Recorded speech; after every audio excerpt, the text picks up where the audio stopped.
శ్రమ దినమందు కృంగిన ఎడల నువ్వు చేతగాని వ్యక్తిగా ఉంటావు. శ్రమ కలిగినప్పుడు హృదయంలో ఒకలాంటి కృంగుదల, బలహీనత. అందుకే వాక్యం ద్వారా మన దీపాలు వెలిగించబడుదుము గాక. వాక్యం ద్వారా దేవుని వాక్యం ద్వారా మన హృదయం వెలిగించబడును గాక. మీలో ఉన్న దీపాలు వెలిగించబడును గాక. దేవుని కొరకే ప్రకాశించుదురుగాక. దేవుని కొరకే మండుదురుగాక. సింహముల నోరులు మూయించే ప్రార్థన మీ మీద ఉండునుగాక. Praise the Lord. హల్లెలూయా.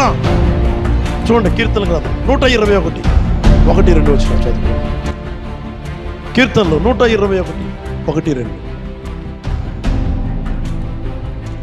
కొండల తట్టు నా కనులెచ్చున్నాను, నాకు సహాయము ఎక్కడి నుండి వచ్చును?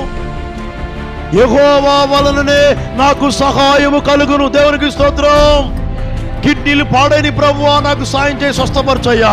నా కళ్ళు కనబడలేదయ్యా, స్వస్థపరచు, సహాయం చేయ ప్రభువా. నా హృదయం బాగలేదయ్యా, కురింగిపోయిన ప్రభువా నాకు సహాయం చేయ ప్రభువా. నా భర్త మారలేదు ప్రభువా, సహాయం చేయ ప్రభువా. నా భార్య మారలేదు ప్రభువా, సహాయం చేయ ప్రభువా. దేవా, నేను చేతగాని వ్యక్తిగా ఉన్నానయ్యా, సహాయం చేయ ప్రభువా, నాకు సహాయం చేయ ప్రభువా. కొండల తట్టు నేను కనిపించున్నాను, నాకు సహాయం ఎక్కడ నుంచి? దేవుని వలనే. నేను ప్రార్థన చేయ ప్రభువా, నాకు సహాయం చేయ, సహాయం చేయ.